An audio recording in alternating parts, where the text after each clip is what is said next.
Good evening and welcome to Chasing the Facts. I'm Sam Chase, your host.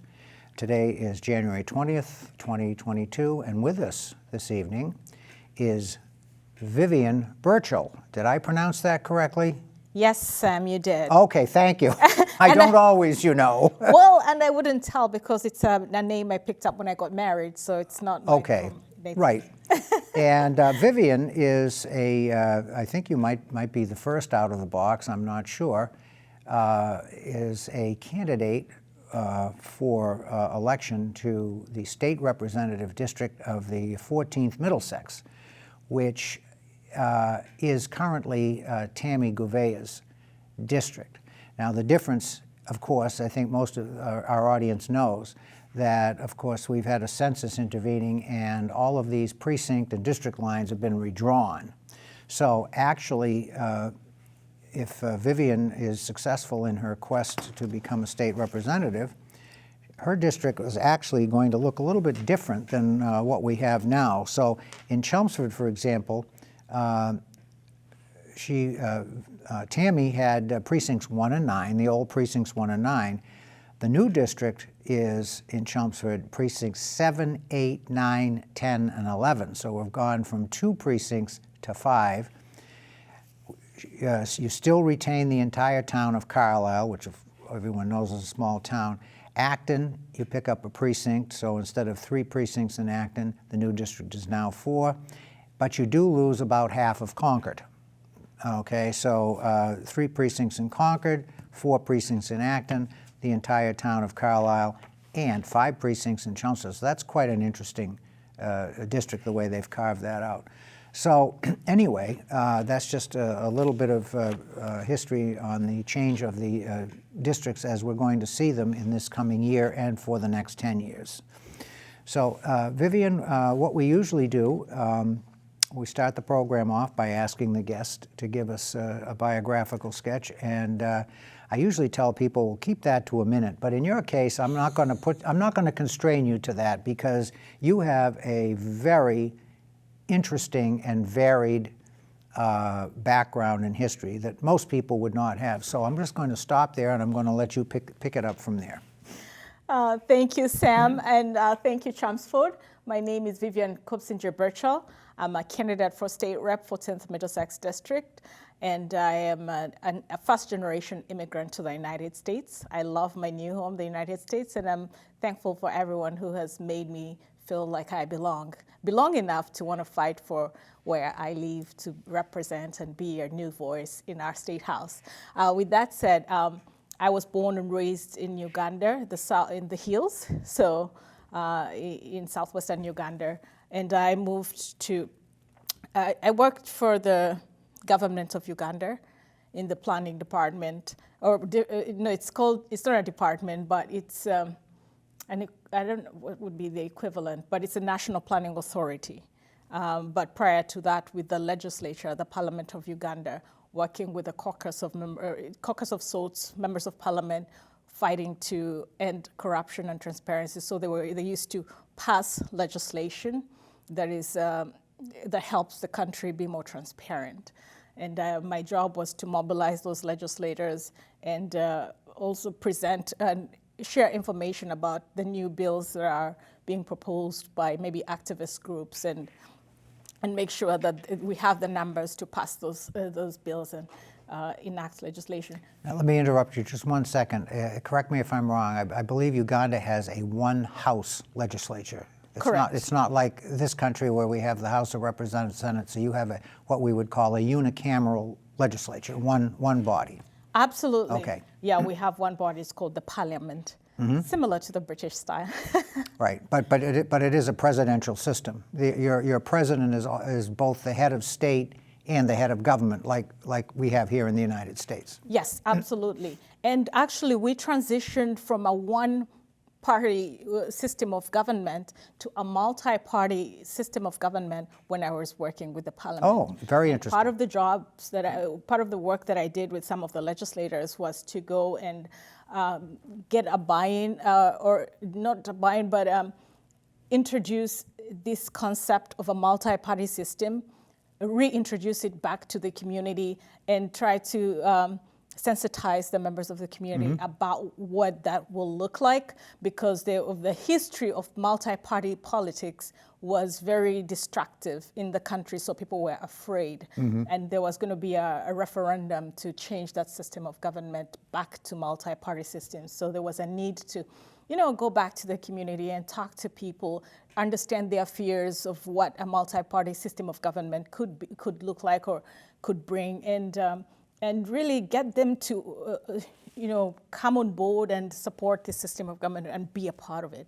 So it was an interesting process. So you've got quite a good legislative background, certainly not, strictly speaking, conforming to the U.S. model, but as they say, politics is politics and people are people, and it's pretty much the same type of thing. I mean, it may be a little bit different system and a little bit different emphasis and maybe different societal forces at work, but you still dealt within that political realm on the national level. So that's pretty good background. So why don't we fast forward a little bit? So in 2010, I believe, you got married and moved to Hawaii. Yes, I moved to Hawaii, but before I move off the legislative part, I wanted to mention something that happened yesterday. We were all afraid of, the Capitol, our legislators failed to pass, voting amendments. You're talking about the national, here in this country? In this country, in the United States, which is such a sad state, because nobody should be denied the right to vote if they are eligible. And so as a state, we need to continue fighting for that. We have a Votes Act that, if elected, I would certainly, if it hasn't yet been passed by the House, I will be supporting and hoping to fight for. And we can get that into Okay, we'll later, talk about that a little later. So Go ahead. I moved to the United States and lived in Hawaii, where my husband was working for space science with a telescope, an observatory in Mauna Kea. And I decided I still wanted to work with the communities and the government in policy somehow. And I volunteered with the prosecuting attorney's office on the island of Hawaii, and one of the jobs that I did was to research community development initiatives and challenges, and one of the challenges was truancy, and I was asked to propose, to write a proposal to establish a truancy court in Hawaii, and by prosecuting attorney at the time, Mitch. And I researched the truancy court system in Philadelphia and tried to see how we can domesticate it in the county of Hawaii, and also the state, because there wasn't a truancy court in Hawaii. And also understanding the challenges, what causes truancy, why are children not going to school, which was tied into the criminal justice process, where their parents were incarcerated, probably due to drugs and other reasons, which left them exposed with maybe their grandparents who didn't quite understand the value of education or had no, strong control on them. But also, so we had to identify multidimensional solutions for that problem. And also the other project that I worked on was to, at the time I was, final year I think I was there, the governor passed legislation to establish environmental courts because they recognized that the environmental degradation was affecting the way of life of the people of Hawaii. So I was tasked to research its implementation where we lived and give the proposals to the prosecuting attorney, in addition to, of course, working on a cold case that led to a conviction. But then fast forward, came to the town of Acton. And again, I wanted to continue that trend of public service and community work. Can I just ask you one? What led you to Acton, if anything? I mean, you could have picked another community, for example. Yes. So my husband got a job with Lincoln Labs, and he works in Westford. Okay, that would do it. Yes. So we started looking for towns that were close to his place of work. And, we looked around, we considered Chelmsford as well, and he looked around for accommodation and we didn't find. And then we ended up in Acton where he found an apartment that was available. And because all these towns in the 14th Middlesex District had good schools and we have 2 young children. So we considered And Acton that as is well. one of the best. Right. One of the best. Right. So we ended up there, and I must say, when I moved to New England or the mainland, the first town that I supported a business, I guess, was Chelmsford. Oh, And so I have this attachment to Chelmsford because when we moved here, we had nowhere to stay. So we were staying in a hotel, and our first laundry was done here in Chelmsford, the laundromat. there you go. I have fond memories of that. Every time I pass by the laundromat, I point it out to the kids. And I forgot my jacket in that laundromat. So, guys, in 2016. Did you get it back?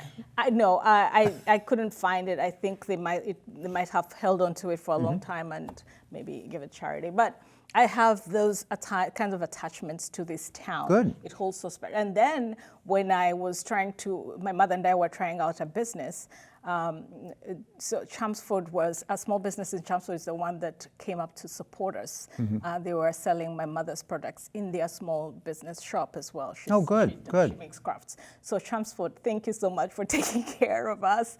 I appreciate this. I think we're, nobody's perfect, no town is perfect, and I've lived in several different towns and states and actually a few countries as well, and I can tell you that the folks in Chelmsford are pretty accommodating, I think. Absolutely, Yeah. absolutely. So. And I have many friends here who are activists who are fighting hard for this town.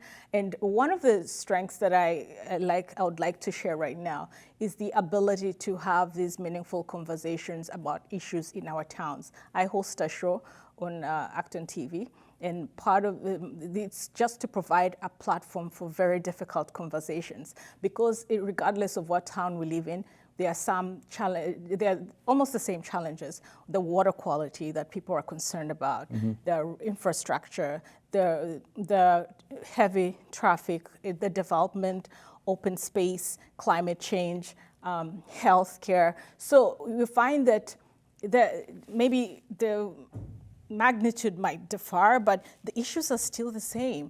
And when I was, I'm sorry that I kind of jumped. No, because that's perfectly on topic. I think Right. you're going in the right direction. Right, and the reason I decided to provide a platform to talk about these things is when I started working for the town, right, a year after moving to Acton, I was in the land use department, so working with the planning board, the zoning board of appeals, and community preservation.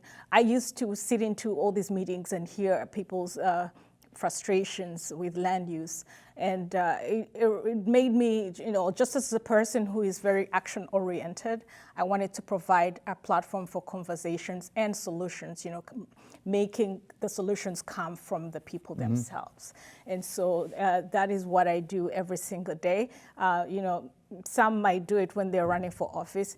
This is my life every single day, talking to a wide cross-section of people. So you're still actually working for the town of Acton? No, I left end of 2020. Okay. And I started continuing these conversations with the community. All right, so you're on to the next step, basically. Okay. Yes, Yeah. I'm All on to right. the next step. And so building these coalitions to address our solutions is something that I hope to take to the State House as well.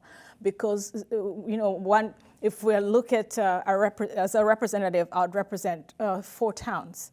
And that means I need to build collaborations with other legislators who represent those towns, especially for towns that you have mentioned are split.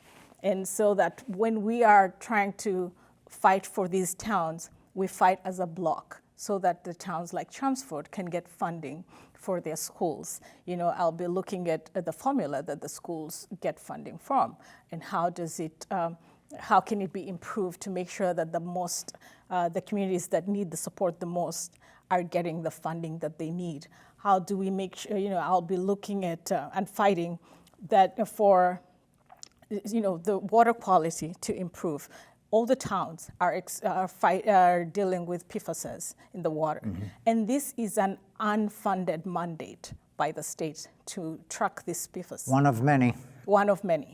And so, as a legislator, I'm getting into this, or as someone striving to be a legislator, I am going into this cognizant of the fact that there are so many mandates that are very vital to the well-being of the people that are unfunded. And that's just not acceptable because water is a basic need.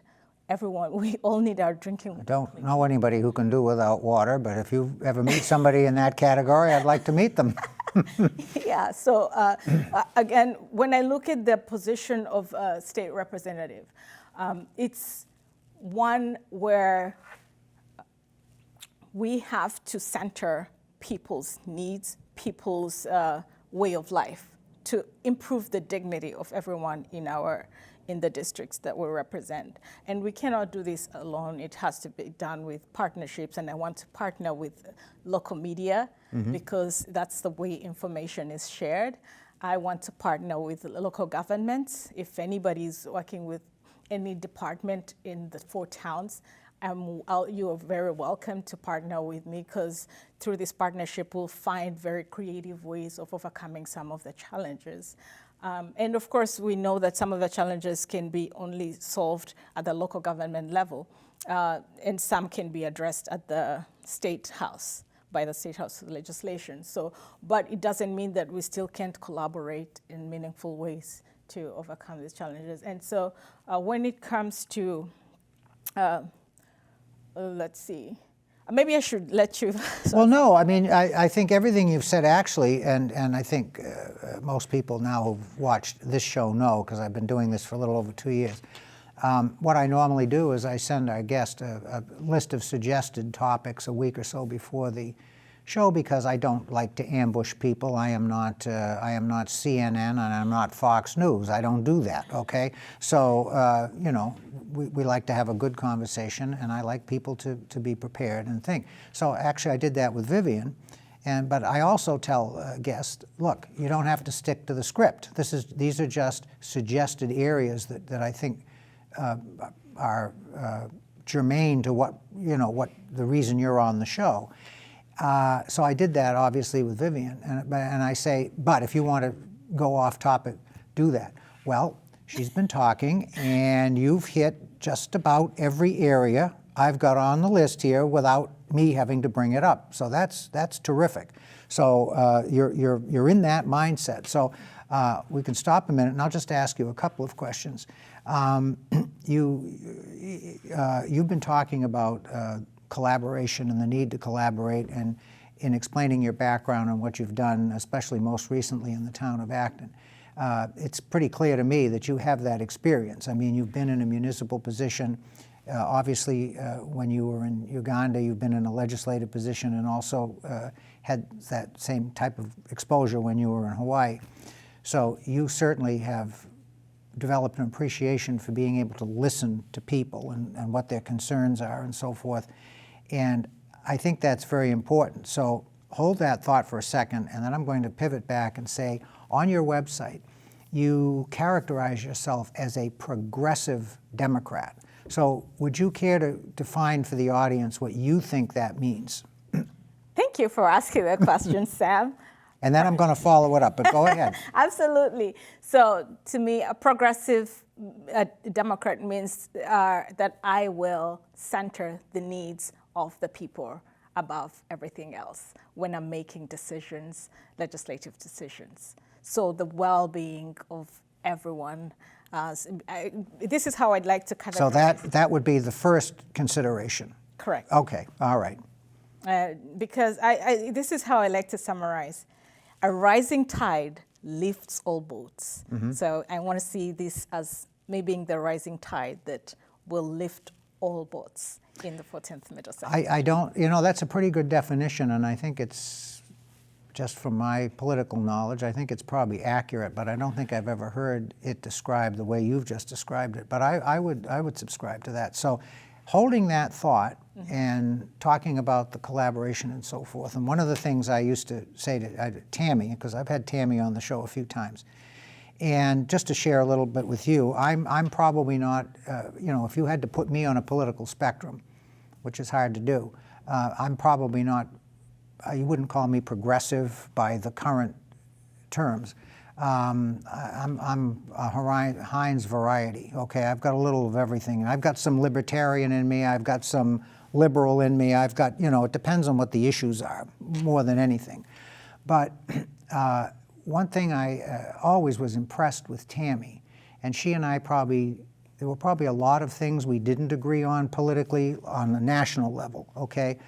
But I always supported her for the state legislature because it's a little different at this level. It's more local. And the question I asked her, and I'll ask you, you get elected, you're a Democrat in an overwhelmingly Democrat Party state in the legislature. Will you have a problem working with Republicans, the few that are there, in terms of the collaboration that you've spoken about? Will that be an issue for you? You won't allow strict ideology to get in the way of that. Could you respond to that and let the folks know what your thinking on that is? Absolutely. Thank you, Sam, for asking the very important question. Mm-hmm. And the answer is yes, 100%. I believe my background is all about conversations, collaborations, Mm-hmm. and understanding.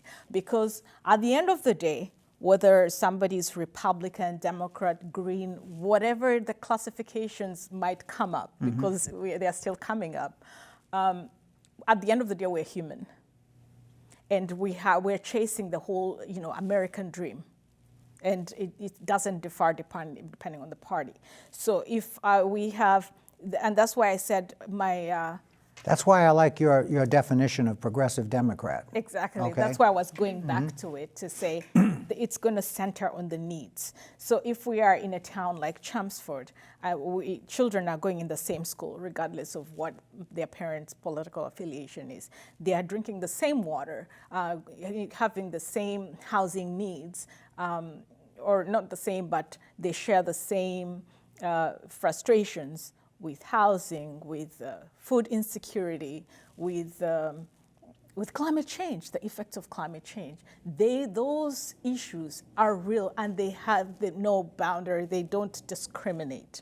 And so as a legislator, this is what I'm going to be focusing on, making sure that everyone has access to healthcare. Everyone has access to, that we have the infrastructure to support clean water. We are increasing housing stock so that people can afford to live in the towns they love. And this is a serious problem in Massachusetts. Right. Housing is a very serious issue. So that seniors are not outpriced from their homes that they've called home for years and years and years. I had the opportunity to visit the Carlisle Council of Aging, and some of the challenges were that seniors, some of them cannot pay their utilities. They don't have the income to. Now listen to this, folks. This is the town of Carlisle we're talking about. Right, and where on an average, the per capita wealth is probably about twice what it is in Chelmsford. Okay, this is Carlisle, so there are pockets of folks in I don't care what the town is. You can go to so-called rich towns like Carlisle and Wellesley and Duxbury and places like that, and you're going to find a percentage of that population that is in the category that you're talking about. Absolutely. And it's great that you point out that it's Carlisle, one of the wealthy towns. But there is this need, and there is stigma attached to this need. Absolutely correct. So people are suffering silently because they're afraid to come out to ask for help. So, but I am the kind of candidate who will pry and understand what that need is and figure out and work with the local governments on how best to solve these needs. Because I like to keep families together where possible so that we are, we don't price out our seniors. They've contributed immensely to the towns that we love today because we haven't, as much as we are working the town now, we are youthful. There are people who worked before us and they've contributed to the towns that we've come to love. And so the best way we can repay that is keeping them in the towns. And it's very refreshing to hear that from somebody who aspires to local political office. And as somebody who spent most of his working career working in the international arena, I have quite a bit of experience, working with foreigners, and having lived some time in overseas and so forth. And your background really intrigues me because one of the complaints that I have about politicians in general is a lot of them are very narrowly focused. We have people sitting in the Massachusetts state legislature that for most of their lives they haven't been much more than 50 or 60 miles from their home.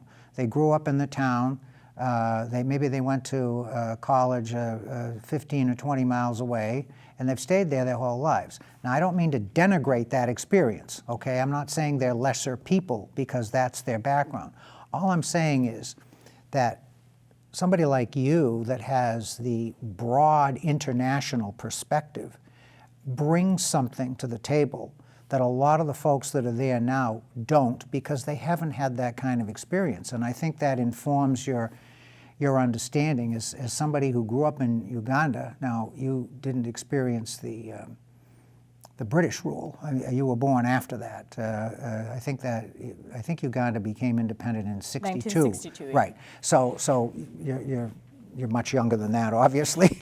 But still, Uganda is a very difficult country by American standards. Would you say that's an accurate statement? Very accurate. You managed to do that. You have that perspective. Now you come to this country and you see things, I think, a little bit differently than somebody who was homegrown here. And I think that perspective is very, very valuable, and I think it's needed in places like state legislatures, you know?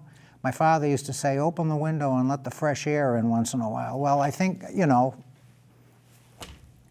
I agree with that. So your candidacy, I think, is very interesting, and I think you have a lot to offer just based on some of the things that we've been talking about here. But I like the perspective. I like the level of experience, not just legislative, but life experience that you have. I think that's very important. Yeah, thank you so much for saying that, Sam. And just in addition to life experience, there's one thing that I would like our viewers to understand about my life and how it influences how I approach policy. And we have about 2 minutes, just to warn you. Absolutely. So I was raised in poverty. I lost my father when I just turned 13. And my mother could not work because she was handicapped in a way. Yeah, she had a broken bone. So I had to find ways of supplementing, income. So I worked for $1 a day, trying to, hard labor as a young girl, exposed to all kinds of things. But that kind of, it built my resilience. And because of that, I cannot forget people who fight for everything they work for. And I know that the town of Chelmsford, fights a lot to be represented because they feel they want to be heard. I know what it means to want to be heard. And that's why I'm committing to really fight for Chelmsford and all the towns that I represent. I know what it means to go hungry, and I'll fight for, to get rid of that food insecurity that families that have. Yeah, I know what it means to not afford a home. I live in an apartment, and I'm going to fight to make sure that housing is affordable.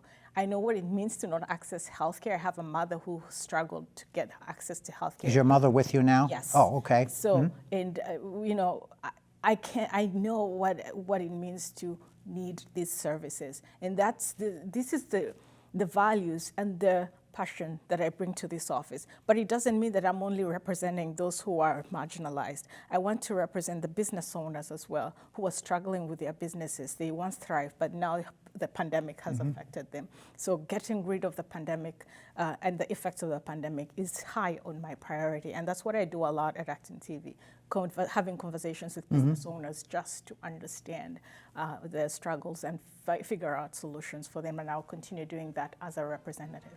And that's really one of the most important things you could do, or any representative or politician can do, is the first thing you have to do is be a listener.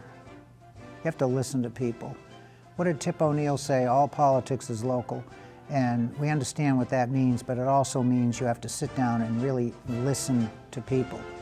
My father used to say, you can't learn anything if you're talking, okay? And my father had a lot of great sayings, and I know I bore everybody to tears by saying what he said, but still, very instructive. Vivian, we're out of time. Thank you very much for being on the TV, and I guess we'll have you back again before the election. Absolutely. Thank you.